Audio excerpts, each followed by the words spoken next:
Vamos a pasar ahora a otra información que en este caso tiene que ver con lo internacional, pero también lo tomamos para conocer en detalle la experiencia de otros países respecto a el tema de la inflación. Hace 38 años Israel logró bajar una inflación de más de 400% anual a 20% en 4 meses solamente. ¿En 4 meses? En 4 meses solamente, justamente este milagro, ¿no? Como lo han calificado algunos.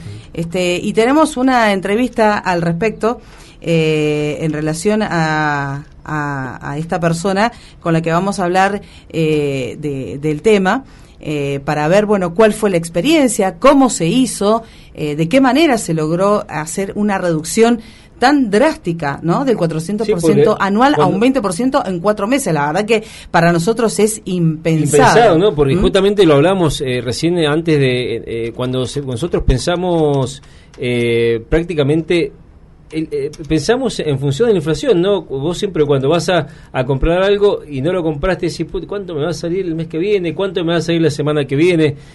Vivimos en función, digamos, hay un acostumbramiento tan grande al tema inflacionario que prácticamente lo tenemos ya como incorporado. Pero bueno, ahí tenemos el contacto, estamos en contacto. Se lo vamos a consultar a Alberto Ruscolequier, que es economista y analista internacional. Alberto, ¿cómo le va? Buen día. Aquí Sebastián y Evangelina lo saludan.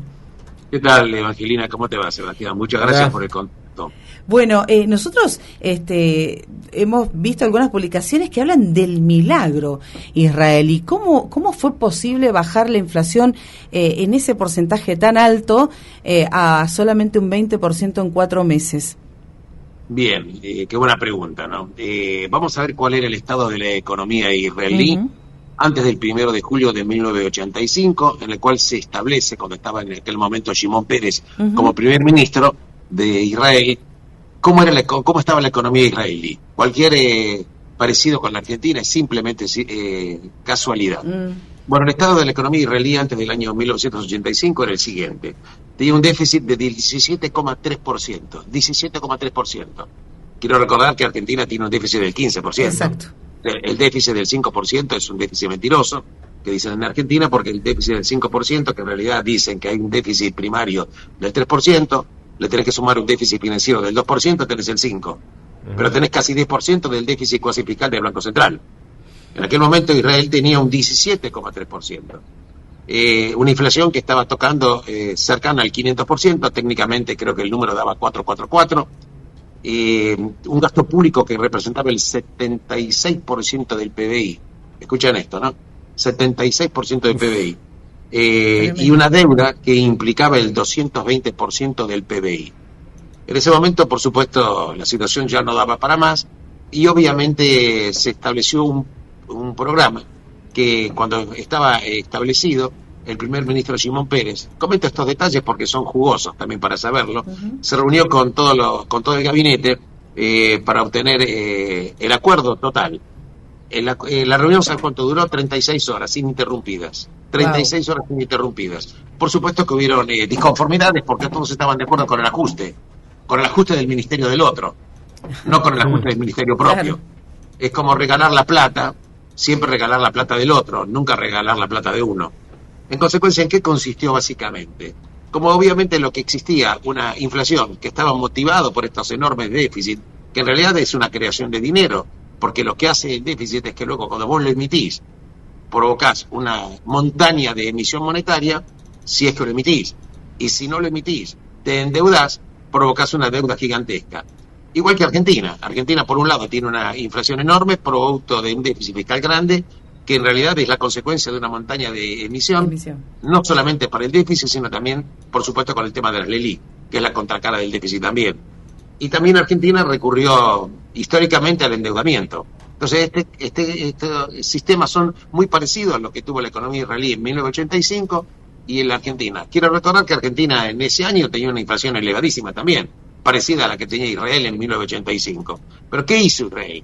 Bueno, primero y fundamental, lo que la gente no sabe es que se le prohibió al Banco Central emitir dinero. Uh-huh. Se le prohibió al Banco Central emitir dinero. Señores, el Banco Central va a cuidar el valor de la moneda, en consecuencia establecerá las tasas de interés, hará la auditoría bancaria que corresponda para que los bancos actúen de acuerdo a derecho, en consecuencia va a controlar y cuidar el valor de la moneda. Se le prohibió al Banco Central emitir dinero. Segunda instancia, fundamental, el presupuesto se aprueba en el Congreso. Claro, cuando uno lo escucha acá en la Argentina se ríen, porque acá en Argentina puede pasar un año sin siquiera, como no se rulen las mayorías, o está todo el tema de la negociación política, Argentina camina ni siquiera con una ley con un presupuesto. Pero en Israel el presupuesto es fundamental, porque si no se vota y no se logran las mayorías, escuchen esto, si no se logran las mayorías para votar el presupuesto, cae el gobierno. Y el presupuesto se establece hasta por 5 años con una cota máxima de déficit fiscal. No te van a decir que el año que viene, por ejemplo, va a ser el 2,3 o dentro de 3 años el COBO, pero el déficit máximo no puede superar, por ejemplo, la cota máxima que establezca el presupuesto. En consecuencia, tuvimos en Israel, se desmontó todo el sistema de indexación de precios y de salarios, se desmontó de cuajo. Se provocó una devaluación del 20% de la moneda. ¿Ok? Se dio un aumento del 20% también a los salarios, para que obviamente tengan algún tipo de colchón, uh-huh. Y quedó totalmente congelada la economía en cuanto a la indexación. Se quitaron subsidios a muchos productos, y lo que sí se mantuvo, ayuda a los sectores vulnerables. Y la verdad que la presión impositiva en Israel en este momento está en el 32% del PBI. 32% del PBI, que está de acuerdo a los parámetros que son de la Organización Mundial de Comercio. En consecuencia, pero hay un tema fundamental. Los fundamentales son que el presupuesto, si no se aprueba, cae el gobierno.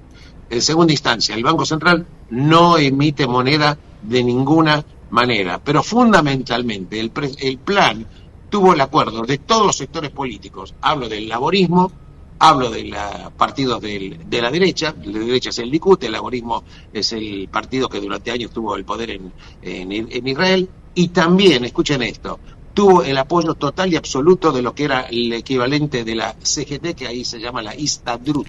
Bueno, ahí está resumido todo. Si tuvo el apoyo de todos los sectores, bueno, se puso toda la fuerza para que el plan funcionara. Absolutamente. En consecuencia, la biblioteca, les quiero comentar que tiene, por supuesto, solución al tema. Lo que la biblioteca no tiene solución es cómo lográs vos los acuerdos políticos, cómo lográs los acuerdos con los diferentes sectores porque la verdad que el mundo, hoy, mira, yo viajo por todo el mundo dando charlas y te voy a decir lo siguiente: lo de derecha e izquierda es una idiotez total, es una de las maneras de tener una hemiplegia y ser un perfecto idiota. Porque la verdad, lo fundamental es que las cosas funcionen. Y la verdad es que cuando vos te embanderás en una ideología determinada, con unos eslogans, y finalmente, cuando terminaste tu cadencia en la presidencia de un país determinado y dejaste peor a la gente que cuando la habías asumido, no importa qué ideología has tenido, has destruido el nivel de vida de la gente. Porque ¿cuál es la función del político? Hacer que la gente tenga una vida mejor, tratar de mejorar la vida de los seres humanos. Y quiero decir con esto que la economía es una ciencia social, no es una ciencia fría. La verdad es que los datos son datos y son objetivos y son duros.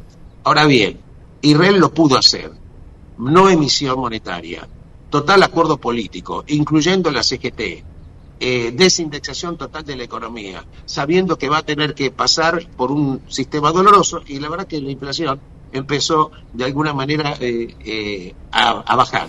Hoy Israel, por ejemplo, sí. Te escucho.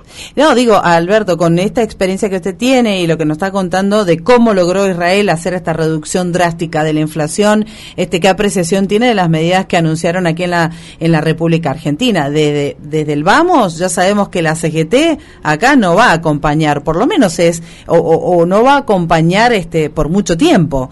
Es lo que han advertido ya, ¿no? Y las organizaciones sociales, algunas ya incluso han organizado una manifestación, una protesta para el 19 y 20 de diciembre.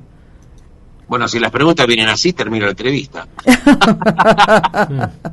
No, nadie me había dicho que me iba a hacer esta pregunta. Bueno, es excelente el punto de vista que estás abordando. Argentina tiene un problema que la biblioteca no lo puede dar, no la biblioteca de la parte de economía. Es que la CGT en realidad representa al sector de alguna manera que está en el sector en blanco, por así decirlo, pero tiene una incidencia política enorme. Y la verdad es que es un factor que no podés ignorar. Pero no menos cierto es que si vos no vas a lograr el concurso de todos los actores políticos de este país y este plan llegar a fracasar, yo no estoy hablando de embanderarme con ningún político en particular, en absoluto, esto que quede bien en claro, porque soy un observador independiente y como analista aplaudo las cosas que están bien hechas, no importa el partido de que sea, y la verdad que lo que debe ser criticado hay que criticarlo. Creo que la CGT, por supuesto, va a querer tener su cuota de poder, no va a querer perder. Evidentemente, ahora si me preguntas, ¿el plan de ajuste va a tener consecuencias dolorosas? Sí, va a tener consecuencias dolorosas. ¿Los millonarios van a sufrir? No, no van a sufrir. ¿Los grandes capitales van a sufrir? No, no van a sufrir. ¿Quién generalmente va a tener el costo del sufrimiento? Y la población en general. Y de esto no podés evitarlo. Ahora bien, vos podés sufrir con un objetivo determinado de tener alguna luz al final del camino, o decís, yo la verdad no quiero sufrir en absoluto, y bueno, entonces seguimos con la joda como está, y dentro de 2 años la pobreza va a tener un 60-65%. Total, la pobreza, y déjame decir un hecho matemático, es asentótica al eje de las X. ¿Cuál es el límite de la pobreza? Fíjate Haití, fíjate Venezuela, ¿cuál es el límite de la pobreza? Se puede seguir siendo pobre ad infinitum. Sí, la pregunta es, si te sacrificás con un objetivo, por lo menos que los actores políticos que pongan el hombro en serio para seguir adelante. Ahora bien, la otra sería no hacer las cosas adecuadas y dentro de 1 año o 2 seguimos con las pobrezas crecientes, vamos a una hiperinflación y vemos cómo termina la cosa. Y ya sabemos cómo terminan las cosas. Ningún gobierno aguantó en el poder con una hiperinflación. En la Argentina tenemos ya esta experiencia, que los gobiernos que tienen hiperinflación son borrados del mapa. Pero la pregunta es el que viene después. Y yo te voy a contar ejemplos, por ejemplo, que si me permitís, no sé los minutos que tenemos. Sí. Yo estuve una vez dando charlas en Corea del Sur, en Seúl, y te voy a comentar el proceso que tuvo en aquel momento hace muchas décadas, Corea del Norte y Corea del Sur estaban en una guerra del año 1950 hasta el año 1953. La guerra termina con millones de muertos. Se divide Corea en 2 partes, el famoso paralelo 38, Corea del Norte apadrinada por la Unión Soviética, Corea del Sur alineada con Occidente. Por supuesto, los países estaban pauperizados, tanto Corea del Norte como Corea del Sur. Pero en la década del 70 y pico, Corea del Sur, ya harto de esta pobreza, decide implementar políticas económicas diferentes. ¿Dolorosas? Sí, dolorosas. Te quiero comentar hoy, Corea del Sur es la 8ª economía del mundo, sí, con monstruos gigantescos tecnológicos, sí. Por ejemplo LG, Samsung, etcétera. ¿Qué población tiene, qué superficie tiene Corea del Sur? Corea del Sur tiene 100.000 kilómetros cuadrados, 100.000 kilómetros cuadrados, y tiene 50 millones de habitantes dentro de 100.000 kilómetros cuadrados. Y de estar pobres como una laucha, hoy son la 8ª economía del mundo. Fíjate vos Corea del Norte. Corea del Norte tiene una superficie de 120.000 kilómetros cuadrados, tiene 20.000 kilómetros cuadrados más que Corea del Sur, y tiene 25 millones de habitantes. Para darte un dato simplemente, el mismo pueblo coreano, tanto en el norte como en el sur, hoy los coreanos del norte tienen 2 centímetros menos de estatura. Claro. Pregúntame por qué, y te voy a contestar. Por las terribles hambrunas que sufrió y sigue sufriendo Corea del Norte. Yo estuve en el norte, prácticamente no podés hacer absolutamente nada ahí, no te dejan sacar fotos, no te dejan entrevistar, nada. Y la gente tiene hambrunas fabulosas. Y la verdad es que la dinastía de los Kim Jong-un siguen, por supuesto, manteniendo con puño de hierro este país, Corea del Norte. Entonces, el tema, más allá de la ideología, es qué es lo que estás dispuesto a hacer. Corea del Sur sacrificó, es una manera de decir, se esforzó la población, por lo menos con un futuro, que los hijos tengan un futuro, que los nietos tengan un futuro. Ahora, acá en Argentina, por supuesto, ahora, si la CGT va a seguir diciendo las mismas cosas, creyendo que haciendo lo mismo va a lograr resultados diferentes, bueno, esto no va a ser así.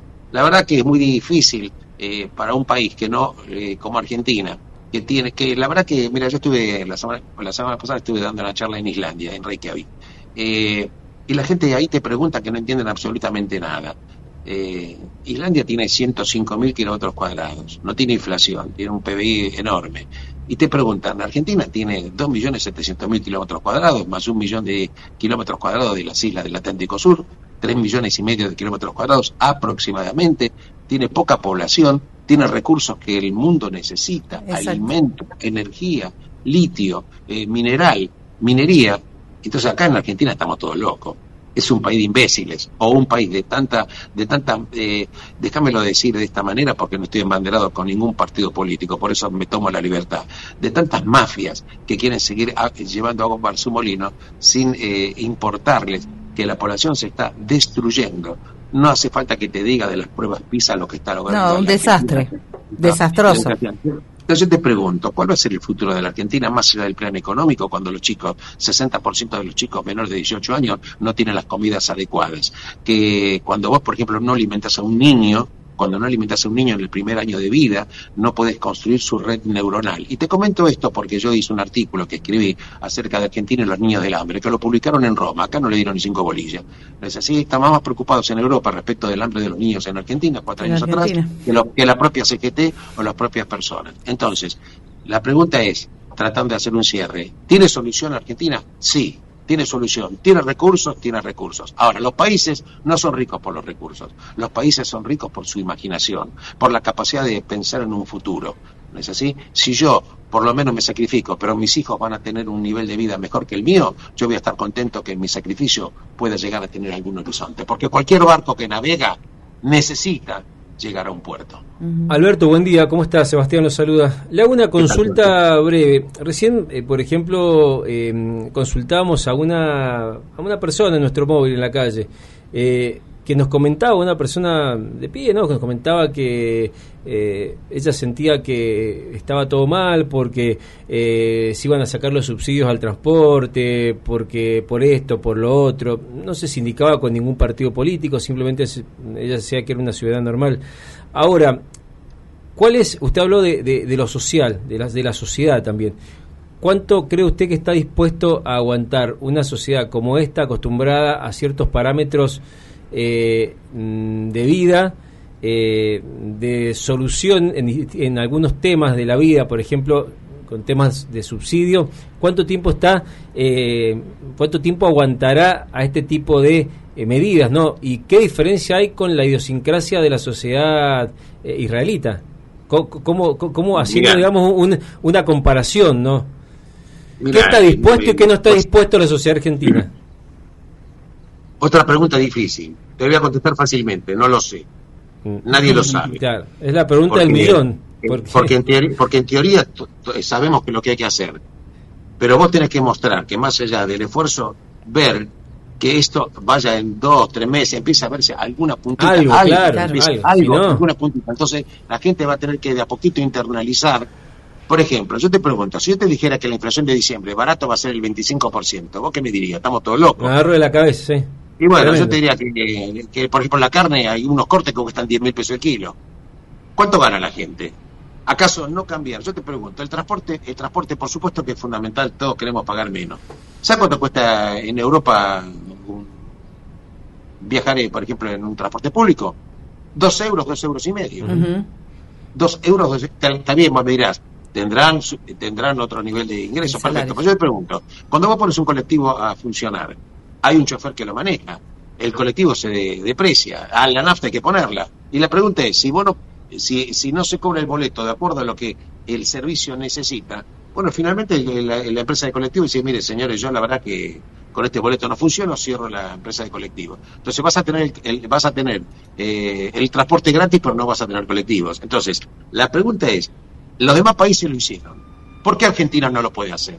Yo estoy podrido, la verdad, y disculpadme la expresión, porque la verdad que cuando me salta la sangre no lo puedo evitar. Estoy podrido que acá todos los sectores digan no se puede. Pero es que esto no se puede. Si yo estoy hablando de países que estuvieron en guerra, Japón recibió 2 bombas nucleares, Corea del Sur estaba más pobre que una lancha.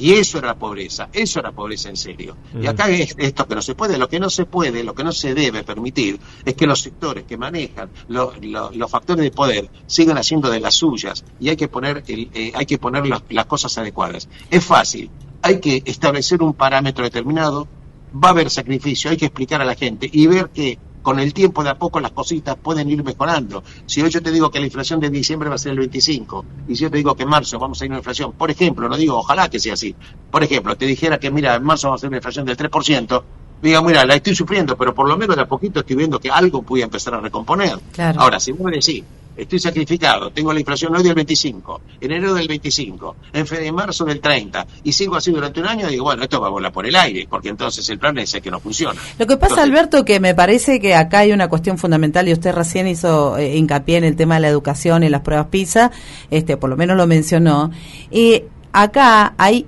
por lo menos 3 o 4 generaciones a las que han acostumbrado a vivir del Estado.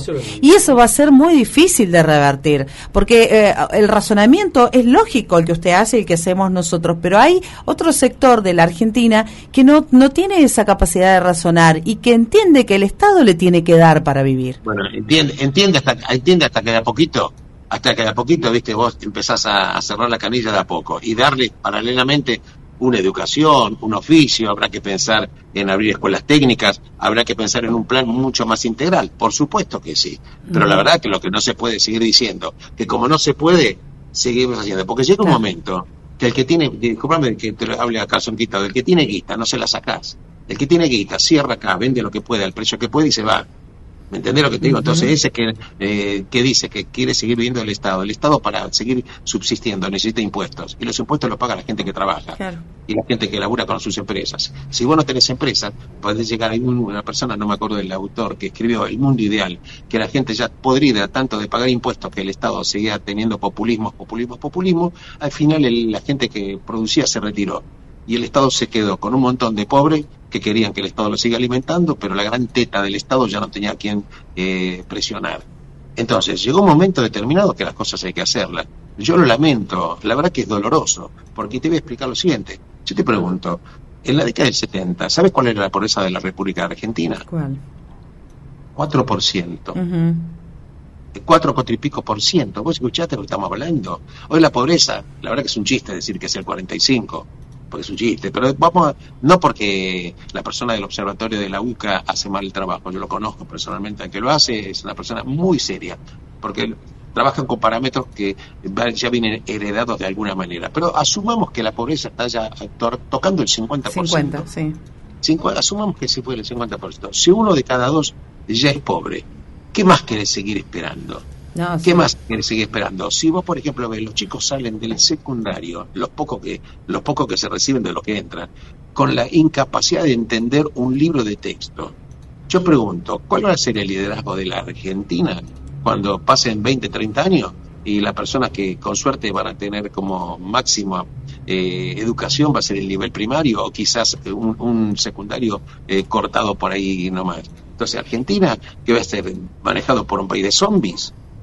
¿Cuál es el futuro de la Argentina? Gente que creció sin alimentos, gente que creció sin educación. Entonces, terminemos con la cosa que no se puede. Se puede. Lo que hay que hacer es sacrificarse, pero sacrificar mostrando que hay un horizonte, que hay una luz y que dentro de 6 meses, por ejemplo, hemos avanzado. Ahora, si yo dentro de 6 meses sigo estando peor, y dentro de 8 meses peor, y dentro de años peor, bueno, entonces algo que el plan no camina. En pocas palabras. Alberto, todos los países lo pudieron hacer. Los demás países lo pudieron hacer. Y no me digan, una vez yo cuando dije esto, me dijeron en Europa, bueno, hubo un plan Marshall. ¿Te acuerdas que cuando terminó la Segunda Guerra Mundial viene el plan Marshall? Bueno, yo te digo que los planes que la guita que recibe América Latina, recibe Argentina de guita prestada, superó con creces a valores actuales lo que del plan Marshall. ¿Me entendés? Y sin embargo, esto es un pozo sin fondo. Y es un pozo sin fondo porque Argentina, sí, en la década del 70 teníamos 4% de pobreza y hoy tenemos el 50%. Pregunto, ¿esto tiene que ver el Fondo Monetario Internacional? No jodamos. Argentina hoy, si no tuviera deuda con el Fondo Monetario Internacional, de los 44.000 millones de dólares. No cambiaría absolutamente nada la mejoría de la gente, porque el Fondo Monetario en los últimos 4 años, quiero decir que no se le pagaron ni siquiera 3.000 millones de dólares en los 4 años, porque cada vez que vencía alguna parte de la deuda, el Fondo Monetario te prestaba plata para que le pagues plata a ellos mismos. O sea, Argentina no sacó fondos de ahí, de ahí prácticamente. Argentina tiene una deuda que más que más que el 100% del PBI. A esto se llegó. Yo te estoy hablando, Israel tuvo 220% del PBI. 220% en el año 1985. Argentina tiene el 100, 110, suponte. Entonces, te diría que bajo ese punto de vista, estamos mucho mejor que Israel en la década del 85. ¿Es así? Bien. Recién, pero te recuerdo.